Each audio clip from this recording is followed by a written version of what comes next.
Good afternoon. Welcome everyone to the 2021 Mobility Roundtable hosted at the Urban Tech Hub at Cornell Tech. I'm Anthony Townsend. I'm the Urbanist in Residence at the Urban Tech Hub. I'm your host today. I'm joined by Andrew Salzberg, who is Transportation Technology Consultant. He's with Transit App, also working independently. This is going to be a series of 3 events that we're hosting throughout 2021, beginning with today's event, which will be the spring event, following in the summer in June, coinciding with the Commotion Miami event in June, which I believe is going to be a hybrid event this year, organized by New Cities Foundation. Where we'll be taking a look at mobility as a service. And in the fall, potentially moving to Los Angeles for the Commotion event in Los Angeles, where we'll be taking a deeper look at an open data standard for ride hail.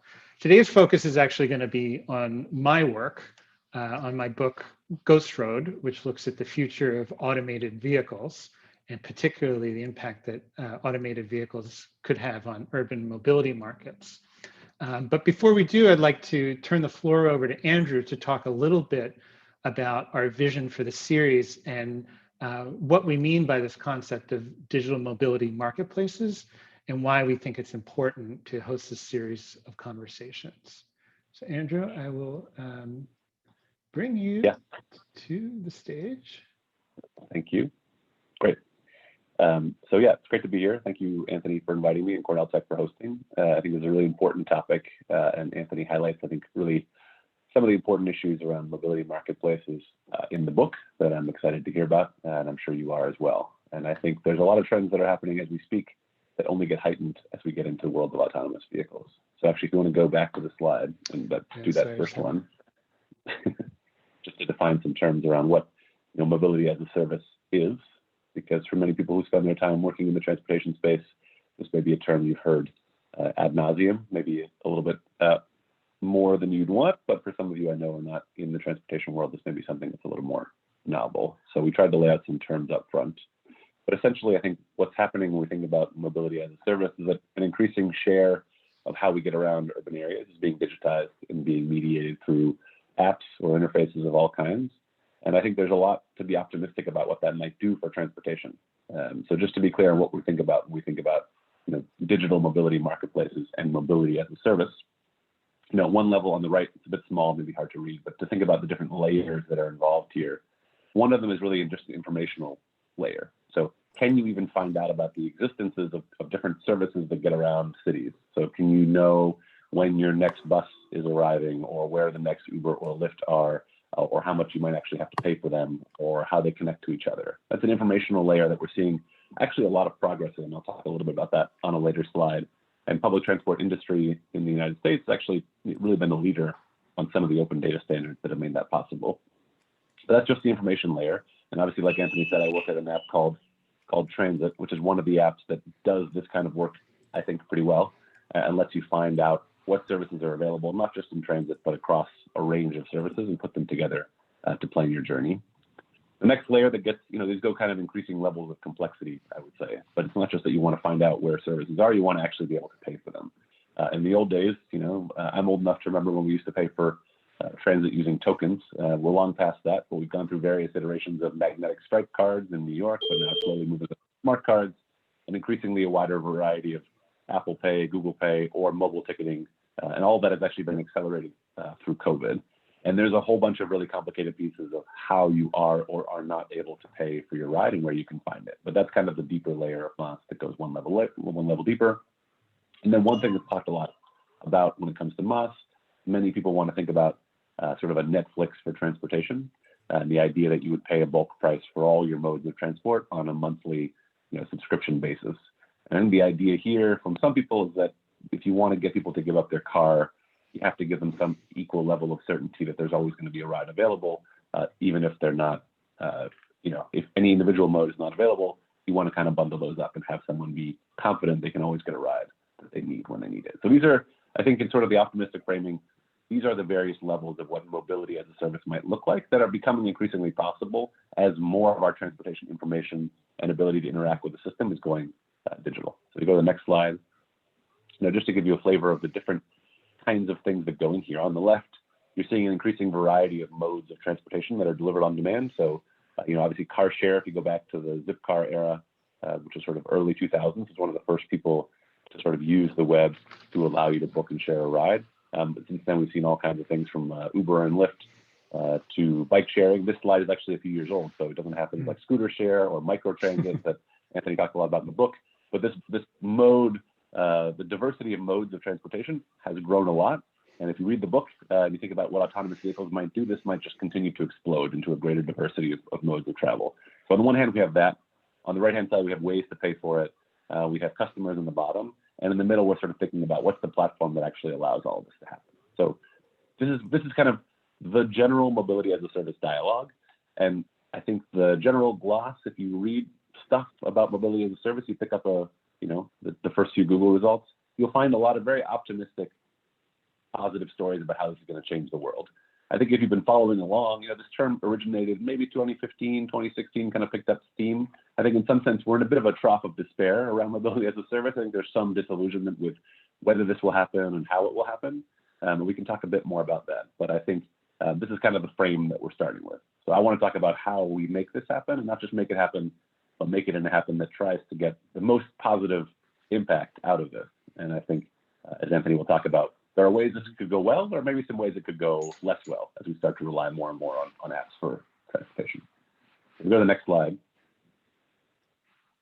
To give you sort of my positives of what's happened so far, I am a big believer in open data standards for ensuring we have an interoperable mobility market. So we just talked about all the different ways you may be able to find a ride and pay for a ride and bundle up payments for rides.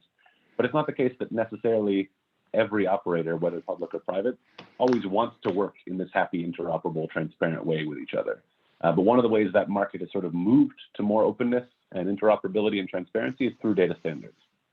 So if you open up Google Maps or Transit or many of the other mobility as a service apps and you want to find your nearest bus, you can do that because the transit agency in your region is publishing something called the GTFS, which was originally the Google Transit Feed Specification, is now the General Transit Feed Specification, but it's basically a format for how you share that information to other apps.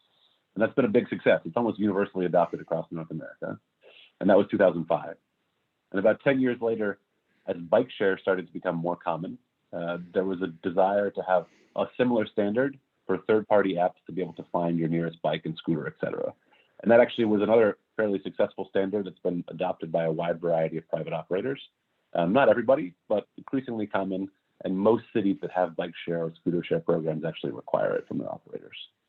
But that's far from the full story. So, one obvious place, I used to work at Uber before I worked at Transit. And one thing that I know is that there is no equivalent data standard that meets those two others for things like taxi or ride hail. There's no way for you to have a standard way to figure out if there's a Lyft or an Uber or a taxi nearby. And that, I think, is a miss if we're trying to build a really open and interoperable system. And then even further down the road, payments is an area where there's really no standardization whatsoever. And there's a lot of closed systems where even though you might want to buy a transit ticket, you can't. And that's the reality in most American cities. And so I think there's a lot of work left to do on increasingly opening up the mobility marketplace. But if you go to the next slide, I don't want to give a sort of overly rosy vision that we're on an inevitable march to a nice, open, transparent, interoperable market. I think that's far from the case. I think there's lots of ways this could go. And just to give you one very concrete example, and this is my last slide before I turn it over to the man of the hour. I think the idea here is that, in my mind, if you think about how email works, it kind of, we don't think about it. I mean, most of us complain about our email, rightly so, but the way it works is actually kind of amazing, right? I send you an email, your Gmail account from my, whatever, my employer account, whatever it is, it gets to you, and we don't think twice about that. The only reason that's possible is because there's a set of data standards for what email is that are almost 60 years old at this point that anyone can build on. And you're seeing new versions of email like Hey and other people who are kind of innovating in this space, and they're able to do that because email is built from the ground up to be something that is interoperable. On the flip side, the right-hand logo here is Facebook Messenger. I wouldn't know that, not being a big user of it. But if you want to send someone a message through Facebook Messenger, you have to have a Facebook Messenger account. And there's no other way to do that. And I think that's a very different vision of what the future looks like, in this case for messaging, than email does. And I think when it comes to mobility, these are at least two of the important branches. I think there's other ones that Anthony explores, but this is a big one for me, is it going to be possible to combine and communicate with services that are not operated by the same person, or are we going to be stuck having to download the equivalent Facebook Messenger? So I used to work at Uber, and as Anthony writes about in the book, they have been talking about themselves as the Amazon of transportation. And Amazon's a very successful company in a lot of ways, but there's a lot of controversy around how they run that marketplace and how they create, brands of their own that compete against some of the suppliers they have on their own platform. So I think there's a lot to be afraid of in a sort of Facebook Messenger vision of the future of mobility. And I think a lot of cities are only starting to grapple with this whole issue. There's been a ton of attention on, how do we think about regulating new mobility services, whether they're bike shares or even AVs or ride hail, but relatively little, almost to none, I would say, public conversation around how we actually think about a digital mobility marketplace that works in the public interest. And so that's really why I was excited to work with Anthony and Cornell Tech to put this series together, because I think we've got an absence of even just conversation, let alone laying out the principles for how this is going to work. And I think of all the issues I've talked about that are current around bike share and scooter and ride hail today, all of that is just amplified enormously by the potential for AVs to enter the space and explode the market, and the diversity of services are just going to make this, I think, an even more complicated problem. So probably better that we get ahead of it now if we can. So I can leave it there, Anthony, and turn it back over to you. Great. Well, thank you. That's a fantastic introduction. And I just want to remind everyone that the next two sessions in the summer in June, and the fall one will probably be in November, are going to specifically address the topics of the future of MOS, looking out over the next couple of years, how we sort of get out of this trough of disillusionment that Andrew described, and a ride hail data standard that is on the table right now, and what the outlook for that might be, how to mobilize support around it, what some of the applications might be, and to even get in and kind of get our hands dirty and start looking at it and playing around with it. So I encourage all of you to get on our mailing list and check that out and participate in those as well. So I am going to make my own introduction to a whole nother sort of set of trends, technological trends, market trends, sort of building on what Andrew talked about in mobility. And then we'll talk about sort of the fusion of MOS and automation. And I wrote this book. It was published last June when we were all focused on much more important things than technology trends. But I made a little trailer to try to explain it very succinctly. And I think we have the sound working, so I'm just going to let that play. And hopefully it will give you a real quick introduction to the main ideas behind the book. For years, we've dreamed of an automobile that can drive itself. But as the self-driving future draws close, we're discovering that the driverless car is a red herring. In fact, a weirder and more wonderful future awaits us. I'm Anthony Townsend, the author of Smart Cities. I'm excited to share my new book, Ghost Road: Beyond the Driverless Car. Ghost Road tears open the black box of self-driving vehicles and explores the three big stories that will shape our automated future. First, driverless technology will reach far beyond cars, infecting buses, bikes, delivery vans, and even buildings. Automation will change how stuff gets around too. The driverless freight haulers of the future are already here, but astonishing inventions will connect us to the cloud, feeding our insatiable appetite for speedy delivery. Finally, automation will rewire the business of transportation, as cities exploit automation to take back control of streets and make mass transit more convenient.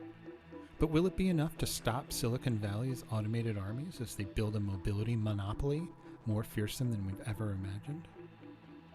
The road before us is hard to see for human and machine alike. And so Ghost Road is both a beacon and a warning. It explains where we're headed together in the driverless revolution and the choices that we'll make to get there.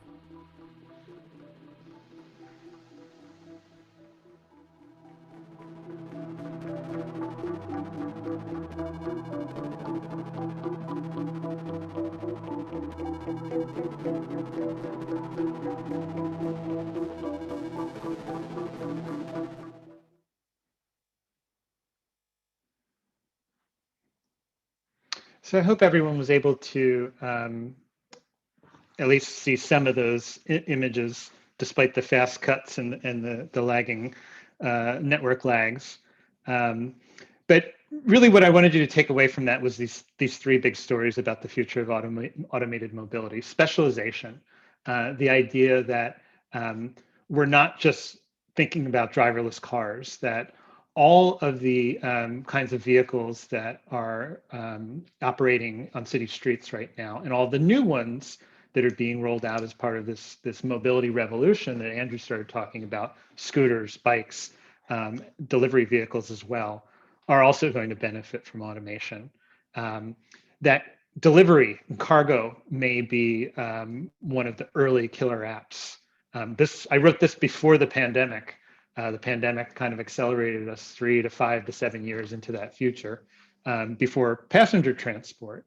And then the third big story, which is really the market disruption that is happening as we hook up increasingly intelligent and connected vehicles into mobility markets, and the tremendous opportunity that presents, but also the tremendous risk and disruption that presents.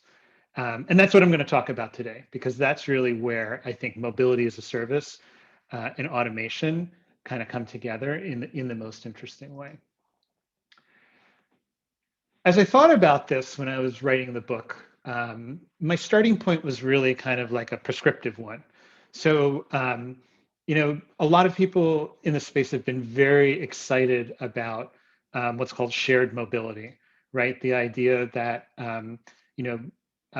ride hail and the ability to coordinate demand for travel and services, taxi services and other kinds of vehicle fleets, allows us to think about these private transport networks in different ways, and to potentially make them more efficient, reduce congestion, make them more available and accessible to more kinds of people for more kinds of trips. And so the tremendous, popularity of Uber Pool and Lyft Line and services like that has really reflected, a lot of that excitement. And so, the idea was, well, if we bring automation into the picture and some of the capabilities of building more competitive, more open, more robust digital marketplaces that Andrew started to talk about that are part of the MOS vision, well, what might be possible 5 to 10 years from now? And so one possible future that comes out when you start to look at the forecast for, say, automated taxis and the forecast for MOS, is that most of the world's taxi fleet is going to be automated, at some point in the next decade. Roughly like 1 billion taxis worldwide by 2030, 2035, potentially. That's sort of like the default, forecasts across a variety of different analyses. And the implicit assumption is that, well, it's going to be like today, and they're basically all going to be yellow cabs or black cars, or sort of the standard model where it's like a universal vehicle providing the same kind of service everywhere in a city on demand. And when we started to look at that, we started to imagine what if the market became more like the kinds of markets that we see on the internet, where you have service providers, essentially carving out niches, very highly specialized niches, and more of a long tail kind of market distribution, where you have lots of very specialized service providers potentially using these very specialized vehicles that we see. And instead of a world of,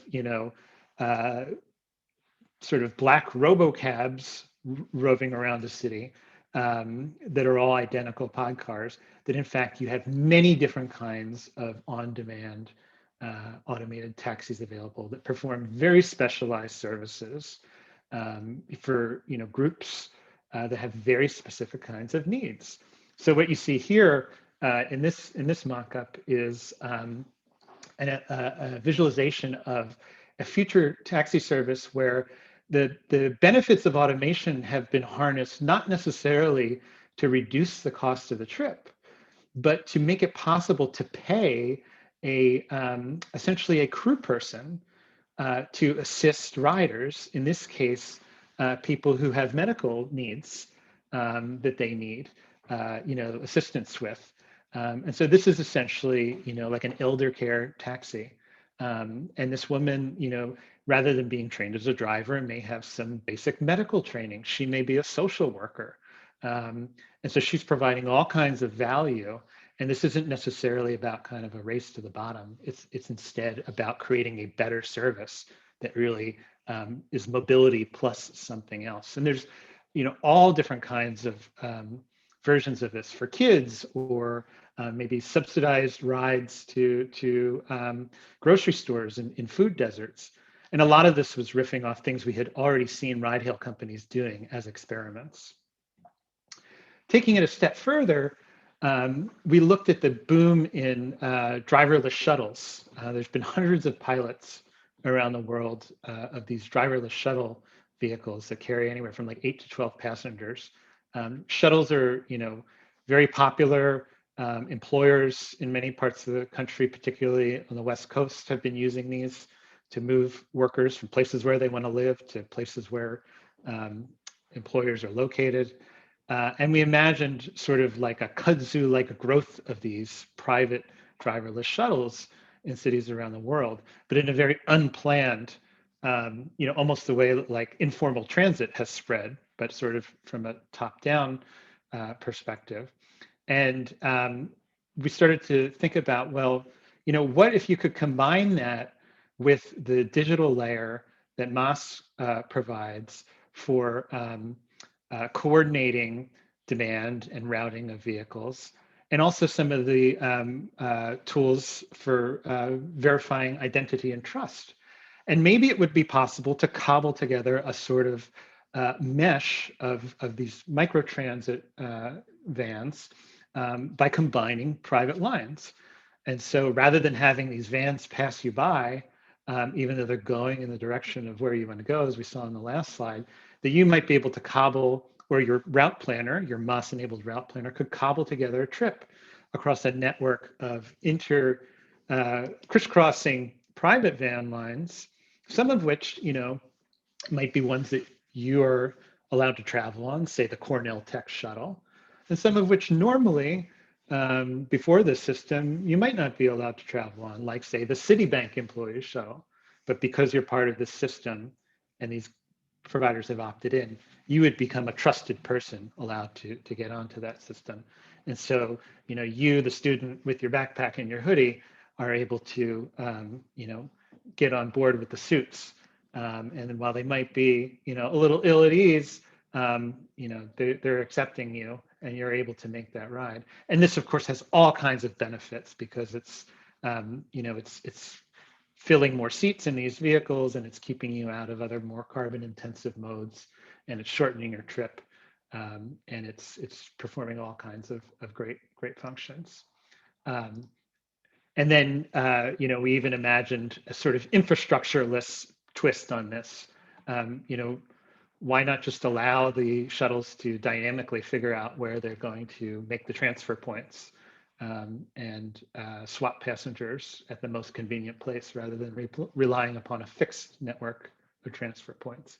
So as you can see, it starts to, the possibilities really start to multiply. And when you take sort of good urban design and mobility planning as your first principles, you can really start to pile on the benefits that these technologies can help you deliver.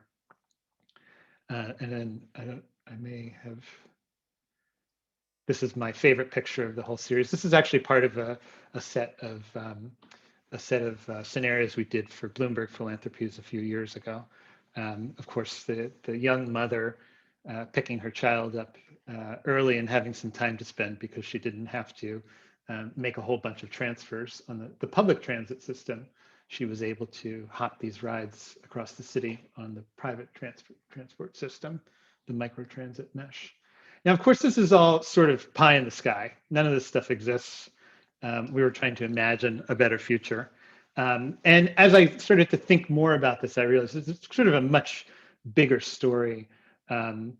laying out there in the future. And it's not a particularly pretty story as automated vehicles get plugged into global mobility markets. And ride hail is really sort of the precursor, the canary in the coal mine, so to speak. And the story there is the financialization of urban mobility. And this is really what the last third of Ghost Road is about. People have often asked me, what the cover of Ghost Road is. It's actually a painting by a Seattle-based artist named Mary Iverson, who does a lot of great, there's sort of juxtapositions of landscapes and infrastructure. And, to me, what's hiding behind this grid, which to me evokes the digital world, is the specter of financialization. It's the thing that's hiding out there in the wilderness, coming to get us, and it's the big boogeyman at the end of the story. So if you do read the book, I hope you get there, and I hope it doesn't scare you as much as it scares me. And if it does, I hope it spurs you to take some action. This is kind of what the map of investment looks like in the space sort of orbiting around the urban, the mass opportunity that Andrew kind of talked about in abstract in the beginning. There are a lot of, let's just say, wolves, at the gates, coming to get a piece of what has historically been, at least for the last century, a either public enterprise or heavily regulated private activity, or something that's done under contract, right? Like to a public agency. The reason for this is that technology and deregulation, whether it's being sort of done deliberately or being forced upon cities, is expanding the market for mobility, and there's a lot of profit at stake. There's also a sort of globalizing going on, in that these markets are no longer regional, municipal, regional, national, that a company can build a platform, build a business, and deploy it sort of across the whole planet. And that's what we've seen with ride hail, that these companies are able to really operate at a planetary scale quite effectively. And the amount of capital that's required to do that winnows down the companies that compete to a very small number, and in many ways one or two. And SoftBank, which has backed Uber, being sort of the big bruiser on the block. The Vision Fund, $100 million, a lot of it in its ride hail investments. And this is really kind of textbook financialization. So ride hail acts as a financial intermediary in more ways than one. It's coordinating the transactions between customers and drivers. It's financing the drivers' acquisitions of vehicles. It's doing a whole bunch of different things. But it's expanding the size of the market, and then it's taking a bigger chunk of the revenues in that flow. And that's what we saw in residential mortgage lending. It's what we've seen in energy. It's what we've seen in water. It's sort of urban mobility is the next sort of sector of the public wheel to come up on that menu, so to speak, for global capital. And the upside of it, of course, is just the tremendous amount of investment it makes available for R&D and for expansion. And we're seeing the benefits of that. On the other hand, it has created all kinds of predictable and unpredictable consequences. 100 and 20, 25, 35 years ago, there was a similar shift. I don't even want to say similar. It's sort of a corresponding shift in urban mobility technology when electric traction came along. and we went through shift from horse-drawn streetcars to electric-drawn streetcars, and so all of a sudden you went from a world where a small business person, an entrepreneur, could pool some funds, get into the business, buy the horse, buy the cart, go into business, run some routes, to a business where you had to raise capital to build a network. You had to get franchises from city governments to build your infrastructure. It became a completely different scale. And once you were able to achieve that, it boxed out, it created barriers to entry for others to enter. And before sort of the oil trusts and all the other trusts that have come to define, like, the era of anti-monopoly sentiment in the U.S., it was these traction monopolies in U.S. cities that often controlled all of the mobility, all of the lighting, and all of the electric power, and were often very deeply in bed with corrupt local governments that were really, seen as like the symbol of excess corporate power. And they ruled over cities like Newark and Cleveland and Philadelphia, Seattle as well, and they were hated, and they were seen as obstacles to progress. And so, there's a case to be made, and I make this case in the book. I really sort of asked the question, I think, whether like this is now being replicated at a global scale through some of these ride-hail plays, and whether automation will accelerate that process and sort of bring it to a final culmination. If you look over, I think on the delivery side, you could argue that like Amazon or Alibaba, are also sort of gunning for this type of position in the last mile delivery. And now Amazon, with its acquisition of Zoox, is eyeing this up as well in the passenger taxi space. Again, we've seen this film before. I write at length in the book about what happened in Philadelphia during the streetcar era, for a couple different reasons. One, I love Philadelphia. My parents grew up there, so I think it's a fascinating city.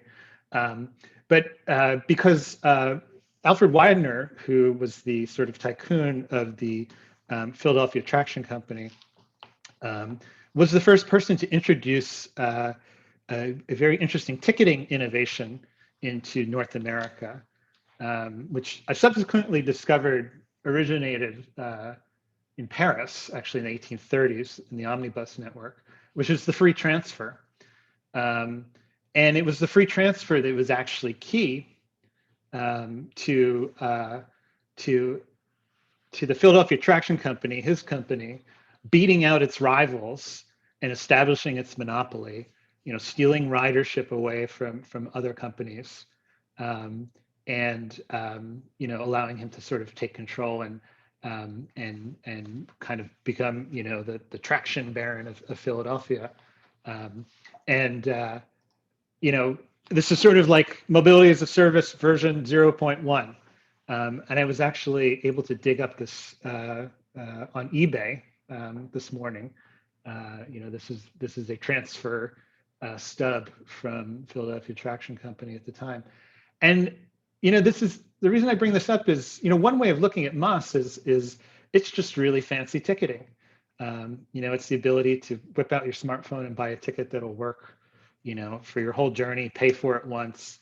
To you, it doesn't look like 15 tickets, but to the transit operators, it looks like 15 tickets. So it's easy for you. They all get paid. They don't have to do the hard work or make, like merge or do anything crazy that requires them to change.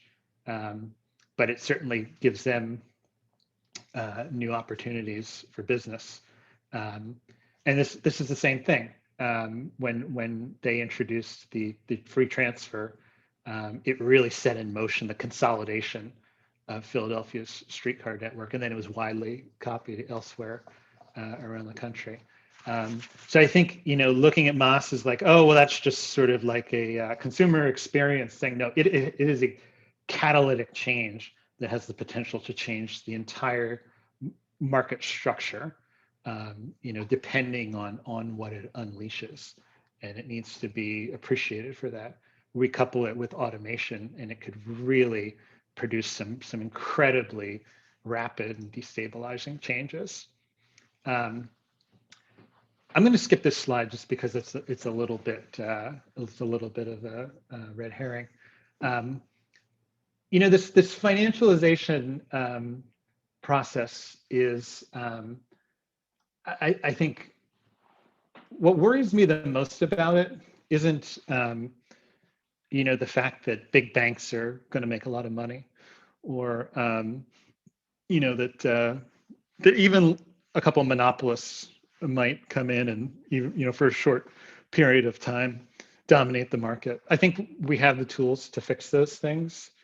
I'm not inherently against companies being involved in providing these services.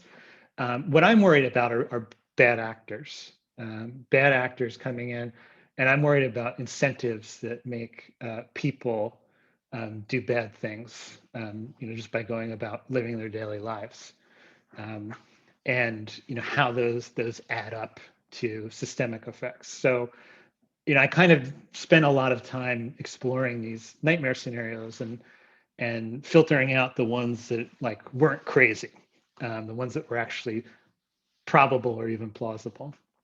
So these are sort of three of weird, awful things that I think could happen if we have very large numbers of automated vehicles connected to MOS type systems that people are using on a daily basis.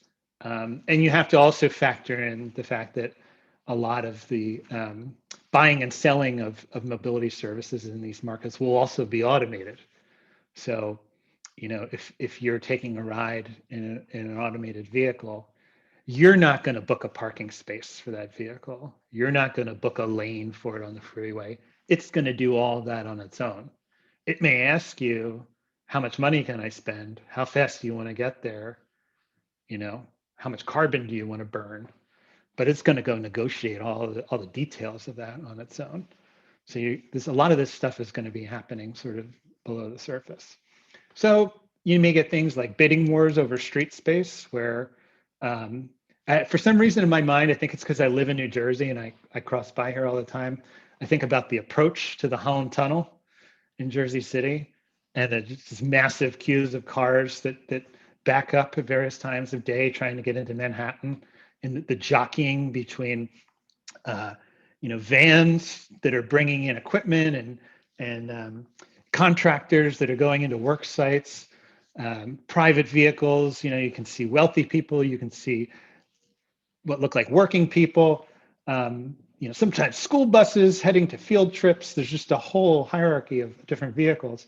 They're all going to have different willingness and ability to pay to get to those, through those points of those choke points. And there's going to be all kinds. The more that becomes a market-based, more of a free market, the more opportunity for bad things to happen there, I think, will be. So you can imagine private vehicles outbidding buses and things like that. Of course, unless it becomes regulated somehow. Again, wealthy people's deliveries being able to outbid poor people going to work. Not a good thing. How are we going to address that? Likely things to happen, market failures that need to be addressed. This one's a little bit more wonky, and one of the things that I always wanted to do for the book was spend more time with people in finance and really map out the kind of precise ways in which this might happen. And I didn't get to do that, but in a way, I kind of almost didn't want to, because I didn't want to like give anyone too much details about it. But the ways in which automated vehicle fleet revenues will be literally hardwired into the trading floor through the creation of financial instruments that securitize the revenues from those fleets. And so the scenario there is essentially imagine a fleet of self-driving taxis that has a financial performance goal it has to meet. And it is going to be driving around the city looking for fares and making decisions about where to cruise based on those financial performance goals. All kinds of bad things can happen from that. And it's quite a likely scenario as well in a sort of unfettered world. And then I think on a very large scale, there's some very big systemic risks when we look at the connections between a financialized urban mobility system, housing markets, and healthcare. And the way I think about this is, CalPERS, which is the largest public investor in the country, largest in ride hail. They have lots of money tied up in ride hail. They also have a constituency and a country that's rapidly aging in single family homes where they probably can't cost effectively age. And so at some point, they either bankrupt Medicare because of all the transportation they require or all the in-home care they require to age in place, or they destroy the housing market because they have to abandon those homes and move into some other kinds of homes.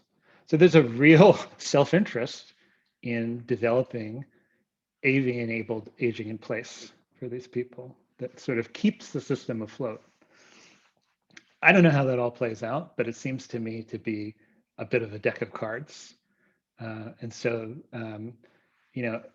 there's so many different ways to come at this, but these are just some of the ones that emerged out of this exploration that seem to me to be particularly alarming, and sort of pop up at different points on the horizon.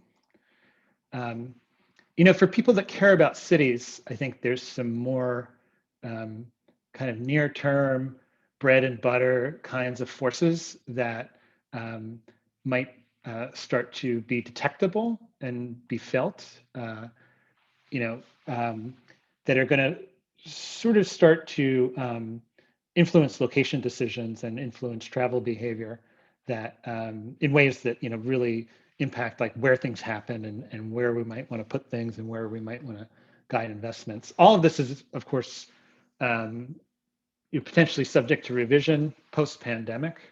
But I think in general, automation will be something that progressive urban planners and transportation folks find is aligned with their principles, in that it removes or reduces subsidies in the transportation system that have favored dispersal.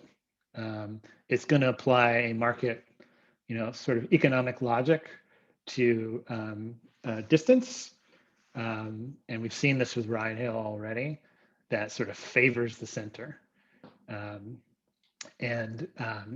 sort of started to list out what these might be. So distance-based fares is one. Ride sharing is another. You got to reduce the amount of deadheading, aggregate demand.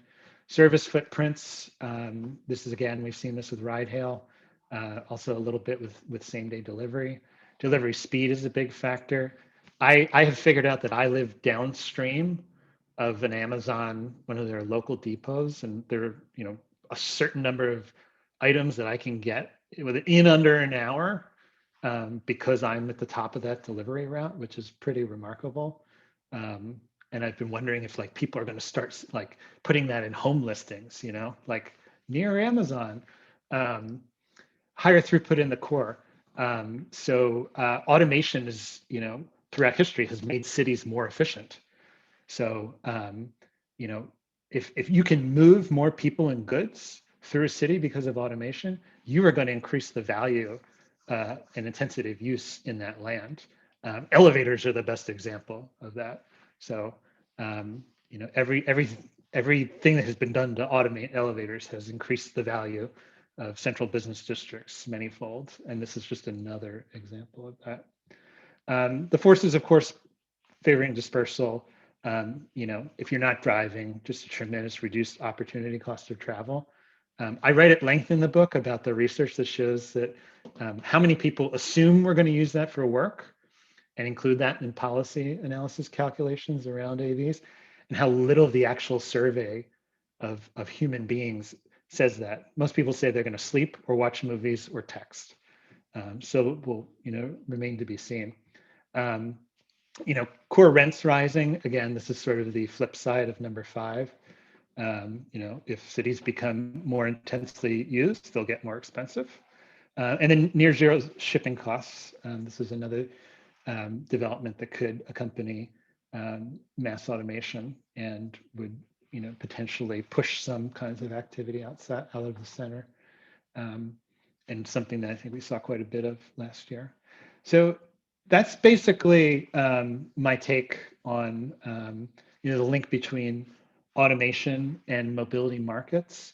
It's very speculative because we're in really, really early days, but I think it's important to get ahead of, because I think it may shape some of the way we think about designing the hooks between MOS policies and MOS platforms and some of the pilots that are being done around automated vehicles. And I think, you know, generally there's been a lot of skepticism and hostility towards automated vehicles among urban planners in particular. And I think it may be short-sighted, because I think it's a technology that can actually be harnessed in many ways. And MOS is one tool that I think will be very effective in harnessing it to actually, you know, meet their objectives and align automated mobility with progressive planning goals. And I think we need to understand that. So thanks, everybody. So I think what we'll do now is I'm going to open up the Q&A. Andrew's going to come back and join me. I'm sure he's got a bunch of questions and comments and criticisms. And then, you know, we'll take some questions, and we'll conclude at 1:15. Right. Do you want me? I can happily hold my questions. It seems like there's a few in the queue, and probably more. Yeah, why don't you get us started while I pull this up? Choose some. Okay.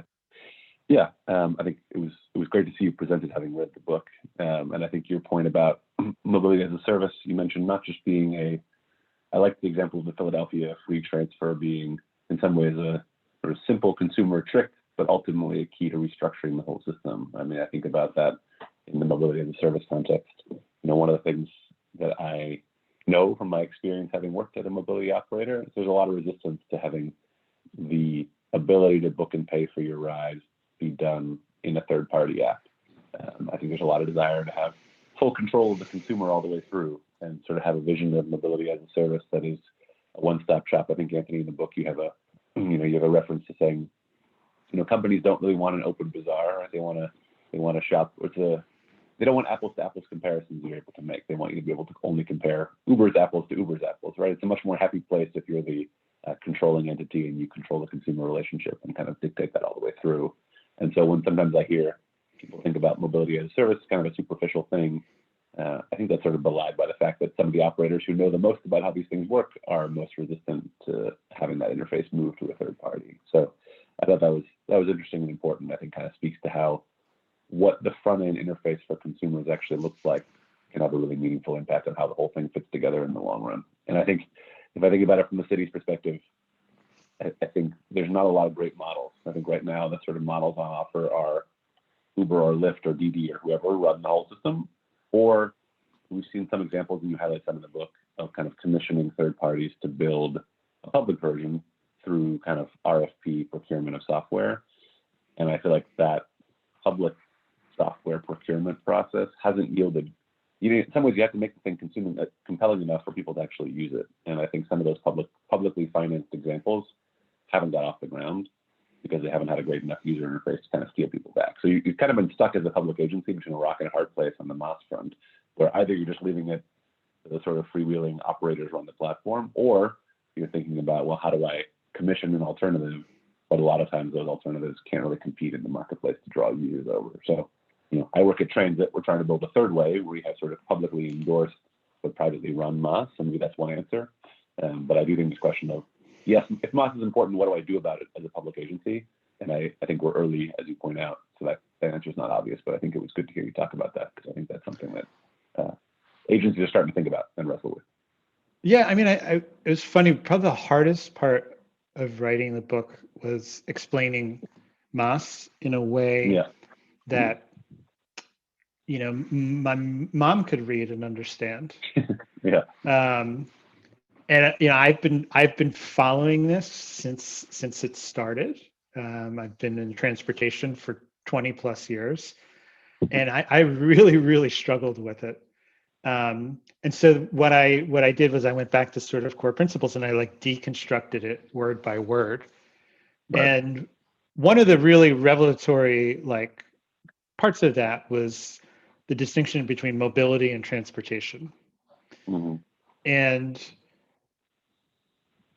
what I concluded after doing that is that shifting from thinking about transportation to mobility really shifts you from the operator or provider or supply side to the consumer or user demand side. And that's a huge shift. And I think part of the reason why the early MOS experiments, but these ones that have been sponsored by public transport authorities, have not gotten there yet, is because at the end of the day, they're still transportation services, right? The problem they're trying to solve is, how do we provide transportation, or how do we save this transportation agency, not how do we make mobility so much better. I mean, there's sort of the use case has been defined that way for the project, but it's not success or failure or life or death is defined the way it is for Uber, right? Right. Uber fails or dies, there's still going to be taxis in cities, right? But it's not going to be as big or as profitable or as snappy, right? So I don't know how you fix that, but I think it requires a really fundamental restructuring of the transit operator, so that their mission and their entire reward structure and governance is organized around the customer. And I think no amount of strategic planning and mission statement writing is going to get you there. And it'll be really interesting to see if I guess we're sort of through the eye of the storm now in the US, but I was kind of waiting at the end of the last year to see if there was going to be any near-death experiences, and whether some city or somebody was going to come out the other side and be like, you know what, we give up. We're just going to completely recast ourselves as something else, and it's going to look more like that. And that would be the gateway to, maybe it's bankruptcy, maybe it's getting out of the debt, maybe, but I don't know what it is, but I don't, maybe automation will still deliver that death blow. But the paths to transformation seem pretty far and few between. Your story reminds me of an anecdote that all transportation planners, the real gruff old guys who sit, operating and scheduling subway trains, just know how much better the system would run if there was no passengers on it. And COVID, really, the on-time performance of the MTA has been amazing during COVID, because there's no one taking the train. So I think that illustrates the difference between thinking about the operator perspective and the consumer perspective. That's been a long-running, problem to sort of bring those things around. I will say, on the transit near-death experiences, I wouldn't say we're out of the woods yet, right? I think, there's been big federal bailouts now, but the projections for post-COVID ridership are, even the best case scenarios, low enough that I think there's going to be some serious questions about what the model of transit service looks like. And there's been a real kind of little mini boom of microtransit contracted stuff that looks a bit like what you're describing in a future of automated shuttles from US. It's small at the margins now in terms of people, but I'm hearing some rumblings that, the next time around, the next bailout required may start to ask harder questions about the future of transit. I don't know if that's good or bad, but I kind of think the COVID, death experience and the push to think about a different perspective, may not be over yet. So that may still be happening. The one conversation, which I talked about briefly, this idea of using the benefits of automation, not to think about reducing costs of shared mobility, but to think about reinventing what the labor contributes to the service. So sort of redefining the driver as crew and redefining what the crew role is, to me has always been, it's always been the most exciting part of it, particularly in the transit realm, less so in the taxi realm, but because to me it was a direct response to concerns of labor unions about automation, which emerged last year as the single biggest roadblock to bus automation. I didn't follow closely enough, but I know that there was a lot of sort of major blockage with federal bus automation progress on that because of labor union resistance. And I was really disappointed by that, and that there wasn't, any indication of like, okay, let's think about like a transformational opportunity here. I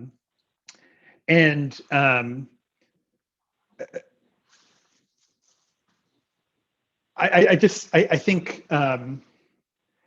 there was another thought building on that slipped my mind, but I think it's these are the kinds of conversations that like, so now I know what it was. It was the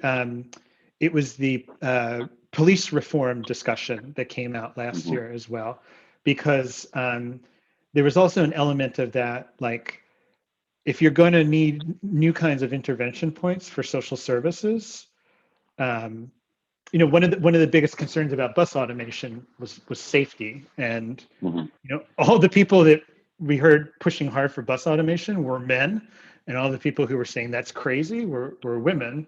And to me it was like, okay, so that conversation about redefining the crew role on public buses got interesting really fast. And then when the rethinking policing and how you deal with various different issues, interventions, and trying to shift that away from police intervention came up last year, I thought we really need to think about this again and think about social workers and care providers and stuff being in public transit and being out in the community. And I just, I really want to push that forward as a core part of this automation conversation, but I'm just not sure how to do it. So I'll say one more thing, and then I think there's some good questions in the chat for you. But I think on the automated buses, I mean, the thing I always like to say is I'm in Canada right now, and Vancouver had an automated train line in 1980, and it's obviously much easier technologically to run an automated train than an automated bus. It runs on a track and it only goes one direction. And the number of automated train lines and subway lines in the United States, I think, is essentially not quite zero, maybe, but pretty close to zero. There's a handful of kind of experiments, but no major system has any of that. So I think all the talk about automated buses, which is, still an unsolved technological problem, in addition to all the obstacles you're talking about. I mean, I think we have to have a pretty sobering look at the history of train automation efforts in the United States to get a sense of what the hope is there. Not to be too, essentially pessimistic, but I think it's not a totally, automation in transit is not a new problem, right? There's been opportunities for that for decades on the rail side. I'm actually going to put the first question to you. From Paul Salama, is there potential to use standards like MDS to level the Moss playing field and break through walled gardens? So I think maybe things like MDS, but I would say, for those who don't know, MDS is the Mobility Data Standard Specification.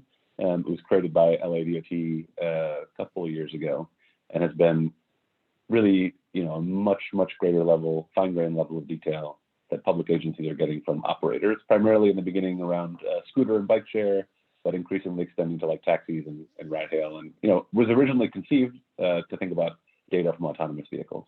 But I think all of that data that's being talked about, and there's been a lot of controversy around whether it's too invasive from a privacy perspective, but the whole conversation has been, what are public regulators getting from operators to monitor service and think about things like, where are you operating, to Anthony's points earlier, which curb space should I let you park at if you're an EV?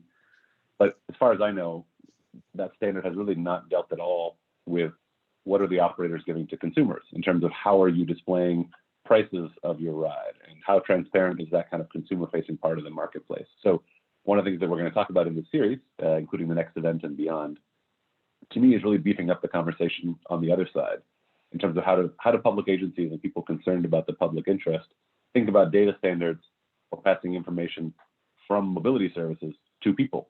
I think one of the examples I was driving across the country and we went through Kansas, and on NPR, as most of driving is just sort of refinding the next NPR station as you get out of range of the last one. There was cattle auction results, I think, were being posted, like how much, or grain bushel, what was it being sold for in the local market. And so transparency around marketplaces, I think, is totally absent from the mobility ecosystem right now. So I would love to see more of our effort take on the marketplace aspect. So yes, I think MDS as a model has been very successful in getting, frankly, not even just a US standard, but a global standard for getting data from operators, not without controversy, but I think hasn't really tackled the part that we've often been talking about, which is how do consumers see and interact with the service.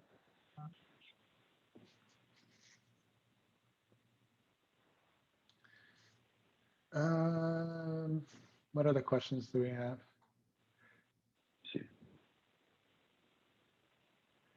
There's a question about AV delivery rush hours. Fleets are waiting for people to come home from work or school at the end of the day, or when people are waking up in the morning to deliver food, groceries. Yeah, so I think that's a perfect example of we don't yet know what the AV delivery rush hours will be. There is sort of a known breakdown. I don't have it off the top of my head of 1 hour, like instant delivery, stuff that has to be delivered same day, stuff that has to be delivered overnight. And it is shifting towards faster and faster. But it's the kind of thing that's extremely price sensitive. So that's like a perfect candidate for something that can be exposed to a MOS-enabled market. And then policy can, put dials on it to achieve whatever policy goals we have, whether it's clearing the streets during the day, concentrating the deliveries at a certain time of day, spreading them out at a certain time of day, allowing electric vehicles to do night deliveries when streets are open, which will be cheaper and faster for them, or doing whatever it is that helps us, electric vehicles at night because they're quiet. So I think freight is an area where there's going to be a lot of nuisances and a lot of kind of economic costs that we want to manage that are going to grow quite quickly. Yet it'll be one where the sort of negative externalities of exposing it to the market will be the most palatable. I think there'll be a lot less public outcry if rich people get faster parcel service than poorer people, as opposed to rich people getting to move through the city faster than poorer people, or having privileged, access for their bodies.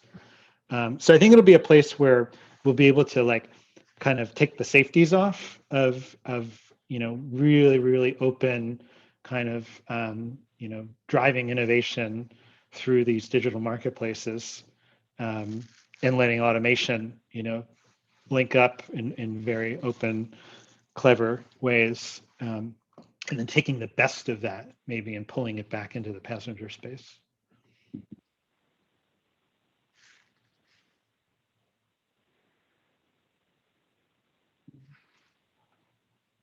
We have about 10 more minutes. What other questions do we have in here?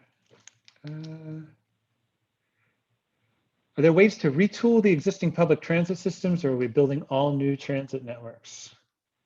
Hmm. I mean, I think MOS is a way of retooling the existing public transit system, right? Yeah, I'm finding that question.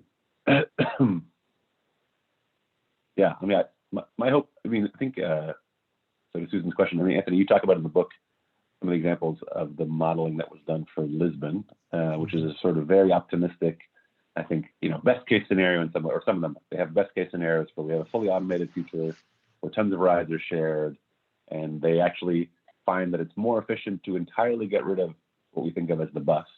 And you would have non-scheduled service of sort of mini buses that would be on demand, kind of the mesh you're describing on the microtransit side. But in addition to that, no matter how efficient that network gets of automated shuttles, you also have a metro service basically operating the way it does now in that scenario. So I think that, to me, people are debating, well, how realistic is that scenario? Because it sort of assumes that everybody takes the most efficient mode to get around. So I think it's probably, we should frame it as a very kind of optimistic, this is a very well coordinated thing where somehow we managed to get everybody to think in a way that helps optimize the whole system. But in that kind of best case AV microtransit mesh on demand stuff, still the best option for a lot of rides is the metro as we built it already. So I think there's a world in which the stuff that we're talking about, new shuttles, AVs, mobility as a service, you can't beat the Lexington Avenue subway line for moving people efficiently in a small amount of space. So I think the hope is if you do it right and you think about some of the coordinating kind of infrastructure and digital infrastructure too, that's required to make these systems work together, there's a real hope that this could augment parts of the transit system. It might also mean, you have, maybe the scheduled bus service as we've known it with larger buses operating on fixed schedules, maybe some of that's better served by stuff that's on demand. I think that's probably truer in lower density places that don't have enormous amounts of ridership. But yeah, my hope is that there's a lot of ways you could think about these things being complementary even while they're disruptive in some places, if you do it right, which I think is a big if. So, I mean, the goal is to sort of align everyone's interests around the trunk network, the public transit network, being sort of the drain, so to speak, right? Like, and you're not creating parallel networks that are driving people halfway across the city, but they're just doing the local loops. Yeah. Okay. Another question: how do you anticipate this impacting the built environment? How should buildings be designed and positioned to make use of future mobility? So this is basically like, how do we future-proof buildings knowing that mobility is going to change, every 30 seconds for the next 20 years?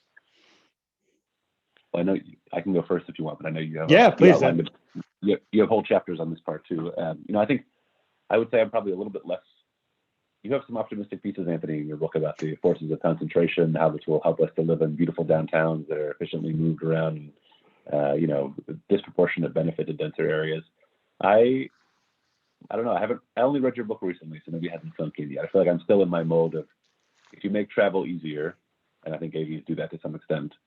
The long history of urban development has been as travel gets easier, people consume more of it and move further out. And I think there may be places that goes differently, but I guess I do have some worry that automated ground vehicles can make it easier to sort of do a 2-hour commute if you're able to take a nap in it or, watch a movie, not do any work, it sounds like, based on the surveys. But I think that might kind of help accelerate kind of mega hyper sprawl potentially. Or, if that car can, maybe your whole bed gets slotted into the back of it and it takes off before you even know because the whole process is automated. Or you talk about automated buildings moving around, Anthony. So maybe we just live in kind of permanent trailer parks that kind of readjust themselves. So I feel the forces of dispersion being more powerful without any particular data to that, but just sort of the way I see the world.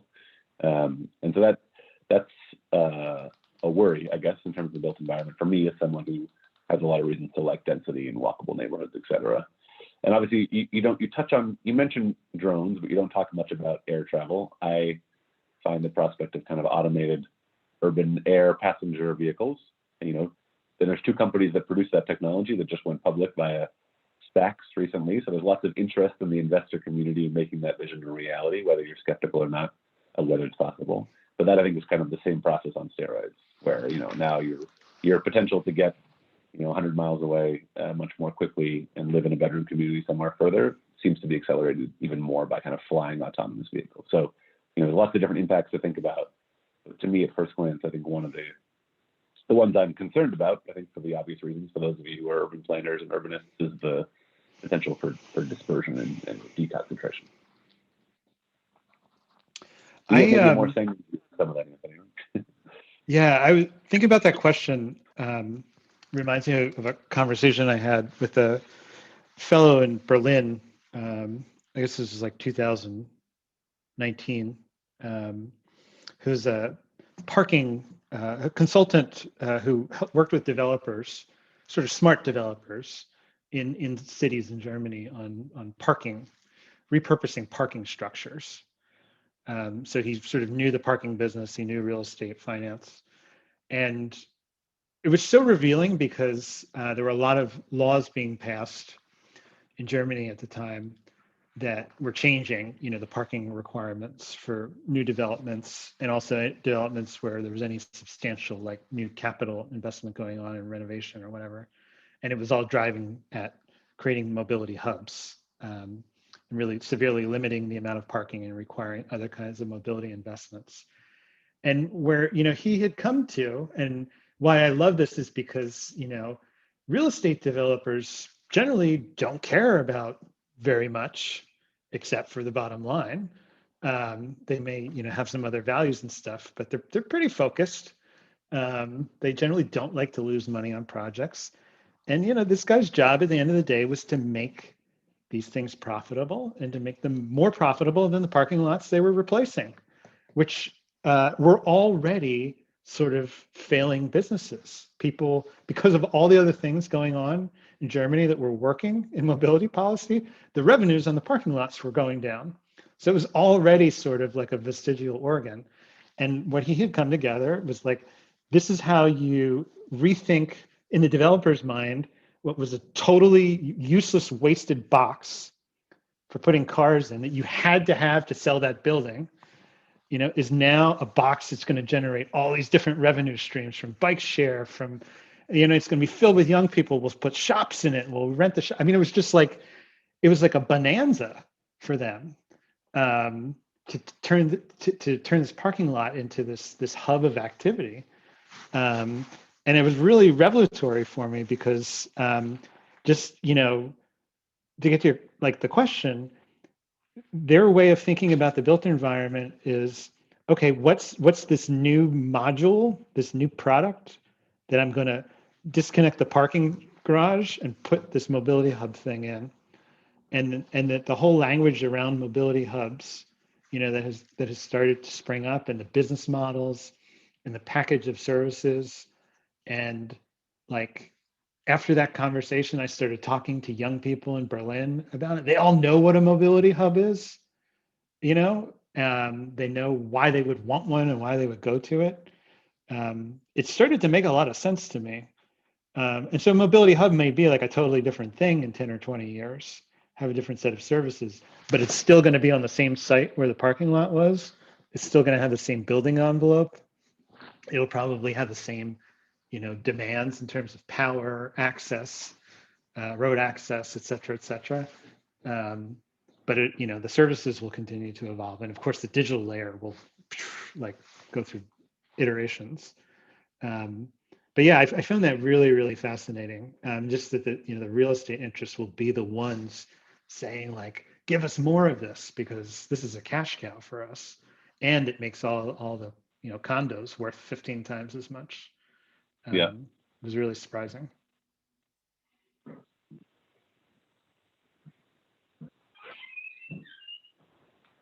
So a final question, we had a latecomer who asked a great question, fun one to sort of rattle off some ideas at the end, whether there's cities or regions or countries that are further along in this technology. And I think, we could use automation or mobility as a service for either of those technology categories. Andrew, anything sort of top of mind that you're excited about right now? I'm trying to think. I mean, on the mobility as a service front, as with a lot of things over in transportation, I feel like London, one of the really basic things we want to do is make transit ticketing simple and easy and available. We just talked about how do we make these systems work together well. And one of the hard parts to integrate, strangely, given that it's under public control, is often just paying for your transit ride. And I think that's kind of a foundational piece of making this stuff work well together in the long run. And so London has had a ticketing that is open loop, meaning you can pay with your simple credit card, and it's easy to combine with other things, and you can actually, City Mapper, it's a Moss app in London, built their own credit card that you could then pay for services on the tube with. So it's a much more open, interoperable system, which I think is a really strong foundation for starting to both politely request, but also maybe demand, I think, the same level of openness from private operators. So I would say, like a lot of stuff, I think London's been a pretty good model for some of the mobility as a service work. Yeah, I think in the automation world, the most exciting kind of kooky thing I've seen recently is in Finland, Sojoa, which I think is like a government, I don't know if they're a government think tank or sort of tech transfer agency, has developed essentially a city-sized Roomba. It's a self-driving street cleaner that they're testing in Helsinki. It just sort of drives around and cleans the streets. But I love collecting these examples of like, what's the next robot rolling into our cities? It's sort of an endless variety. I'm pasting the address for the Urban Tech Hub's website into the chat. We will be posting all of our video. There'll be links to it from there. I'm going to try to pull up the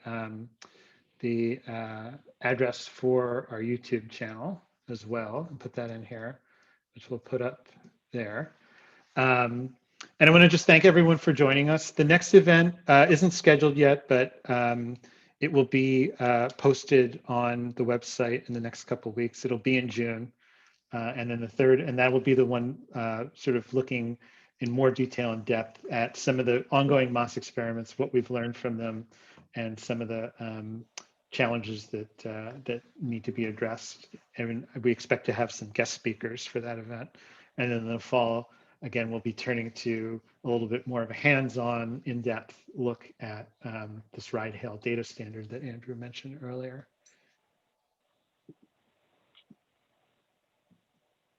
Great. Thank you. Thank you, Andrew. Thanks for having me.